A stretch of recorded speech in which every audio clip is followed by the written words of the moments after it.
Esse livro do Jim Collins parece ser interessante. Eu acho que eu vou ler a sinopse dele para ver. Não leia a sinopse desse livro, por favor. Esse é o recado que eu deixo para vocês. Essa sinopse entrega muito da história. Uma história que é gigantesca, tanto no sentido da quantidade de páginas, quanto no sentido do impacto que ela vai trazer. Estão curiosos para saber que história é essa?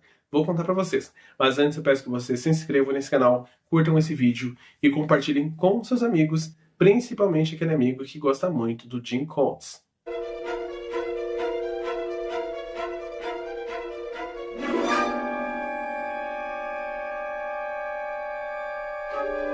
Tudo bem, pessoal? Meu nome é Diego Ferraz, sejam muito bem-vindos ao canal Cripteca e bem-vindos à crítica desse livrinho gigantesco, Do Fundo dos Seus Olhos, do autor Jim Collins. Veio pela Record Editora esta que eu acho que não traz mais livros do Jim Collins, infelizmente. Esse é um autor que tem diversos livros e que infelizmente ele não merece tanto crédito aqui no Brasil, não tem editoras que trazem ele regularmente e editoras que o respeitam de fato como autor, porque ele é um ótimo autor. E aqui a gente tem um livraço de thriller de suspense, que tem muitas páginas. Eu acho que talvez seja esse o defeito dele. Ele poderia ser um pouco mais compactado e mais conciso, porque algumas vezes ele acaba ficando um pouco cansativo. Porém, é um livro que de fato é impossível desgrudar. Vou contar a sinopse que não é da orelha desse livro, que é uma sinopse mais respeitosa com os leitores. Aqui a gente vai conhecer alguns personagens importantes, começando por Cain Jr. Cain Jr. é o nosso antagonista central, o nosso vilão de fato. E ele é um cara jovem já, com seus 20 e poucos anos no início da história, que ele faz de tudo para chegar aos objetivos que ele propôs em sua cabeça. E ele não tem nenhuma moral e nenhuma ética. Então todos os seres humanos ao seu redor servem apenas para o objetivo dele, indiferente qual seja esse objetivo. E aqui a gente vai acompanhar ele em suas matanças, todas muito justificáveis do ponto de vista dele, e matanças essas que conseguem com que ele tenha uma certa elevação social. Só que em determinado momento, no seu primeiro grande crime, ele encontra um detetive que vai ficar no seu pé por muito tempo. Personagem esse que vai ser muito importante para a história. Outra coisa que a gente sabe desse personagem é que enquanto ele está no hospital em determinado momento, ele fala o nome Bartolomeu em sonho. Nome esse que ele fala com terror. E aí esse detetive ele vai trazer esse nome para esse cara, falando por que você tem medo desse Bartolomeu, quem que é o Bartolomeu, só que ele não conhece Bartolomeu. E eis então que ele começa uma caçada por Bartolomeus no mundo, tentando matar esses caras que ele acha que são seus potenciais riscos. Eis que a gente conhece outros personagens que são Bartolomeu, uma criança que nasce com olhos lindos e que é para ser um momento de magia ali no nascimento dele, só que é um momento de tragédia. Afinal, ele nasce depois de um grande acidente envolvendo a sua família, acidente esse bem traumatizante, inclusive para os leitores, que é uma escrita muito bonita mesmo, muito triste. E a gente conhece também outra criança que nasce ali naquela mesma maternidade, quase que no mesmo momento, que é a Anja, que é uma criança que também nasce fruto de uma tragédia, porque a sua mãe morre no parto de eclâmpsia e ela é criada pela sua tia Celestine, que decide pegar a guarda dessa criança. Essa criança, ela nasce numa tragédia também pelo fato de que a sua mãe, ela foi estuprada. Inclusive, ela tem eclâmpsia pelo fato de que ela esconde por muito tempo a gravidez, não faz nenhum tipo de pré-natal e ela só conta ali quando ela está quase ganhando a criança e não tem muito o que fazer. Eis que esses personagens todos, eles vão ali tendo as suas vidas paralelas acontecendo no decorrer das páginas. Então cada página vai ser uma personagem diferente que vai ser contado aqui na trama, e eles vão se encontrar em uma hora no livro, hora esta que é o clímax da história toda, que é quando esse vilão encontra esses personagens que são os nossos mocinhos, e o que vai acontecer depois disso tudo. Primeiro, para iniciar essa crítica, posso dizer que eu gosto muito da escrita do Jim Collins. Eu já li Intensidade e Velocidade do autor.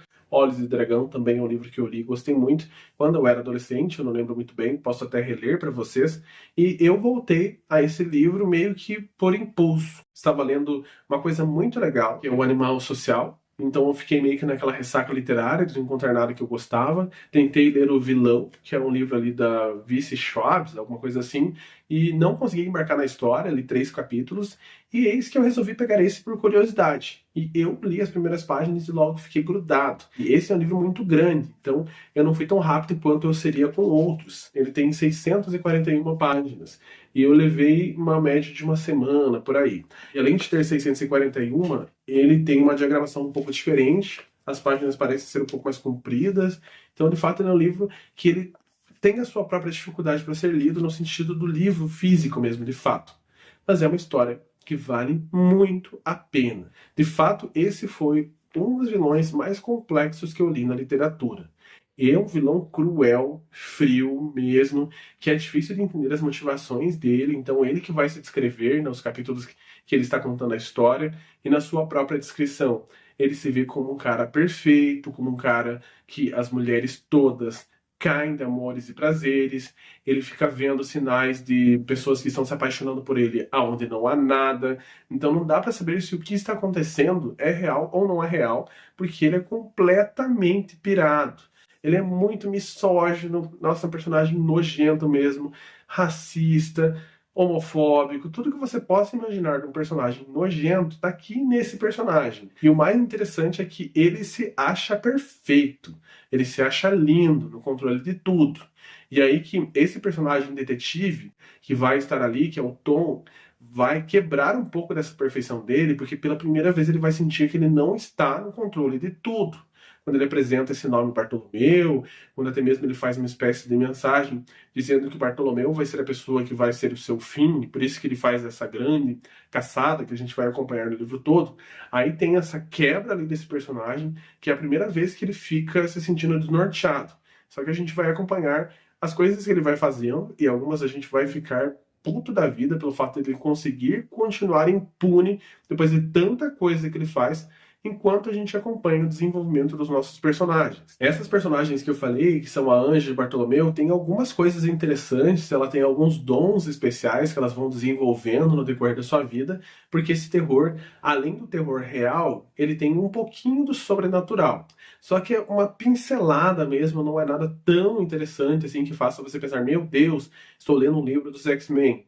Não, as crianças têm uns dons pequenininhos, assim, que não tem muita relevância para a história, vão ter um pouquinho lá no final, mas é interessante ver esse desenvolvimento, por que elas têm essas habilidades e qual é a teoria que o autor está tentando trazer por trás de todas essas habilidades e por trás do livro como um todo. Achei uma experiência muito legal, gostei muito dessa escrita, gostei muito desses personagens, o vilão vai ficar na minha memória por um bom tempo. Se eu fizer um top 10 vilões da literatura, com toda certeza ele vai estar aqui, porque ele é um cara horrendo. A única coisa que eu não gostei foi a quantidade de páginas que esse livro tem. Tem muitos capítulos que não são necessários, então foi meio que apenas para enrolar o leitor ou para aumentar a quantidade de páginas. Pelo menos foi isso que pareceu para mim. E o que eu não gostei foi a finalização desse vilão. Eu acho que poderia ter um pouquinho a mais, não que ele seja uma finalização ruim. Só que eu acho que ela é muito abrupta para tanta coisa ruim que ele fez. Acho que ele deveria sofrer mais um pouquinho, a gente deveria ver ele cair na real, que ele se meteu uma enroscada que ele não vai conseguir sair, só que a gente acaba meio que sumindo o personagem ali em determinado momento, que é o clímax da história. Então me conta, já leu esse calhamaço do Jim Coates? Já achou ele num sebo perto de sua casa? Você achou compra? Eu comprei num sebo e eu acho que eu paguei, deixa eu até ver com vocês para não ser mentiroso. Eu paguei R$ 25 nele, valeu muito a pena. É um livro ótimo mesmo. E queria muito mais ler outros livros de Jim Coates. Tem alguns livros aí que eu queria ler, como A Casa do Mal, Esconderijo, só que são livros raríssimos de achar. Então, caso você ache também, quiser me enviar, pode me enviar, eu deixo os detalhes aí embaixo da caixa postal, ou quiser me vender também, com toda certeza, é o autor que eu queria ter essa coleção. Então agora sim, obrigado a cada segundo de vocês por aqui, e não vejo a hora da gente ter mais um papo sobre livros, e espero que sejam sobre livros bons. Estou muito curioso mesmo para a nossa próxima leitura.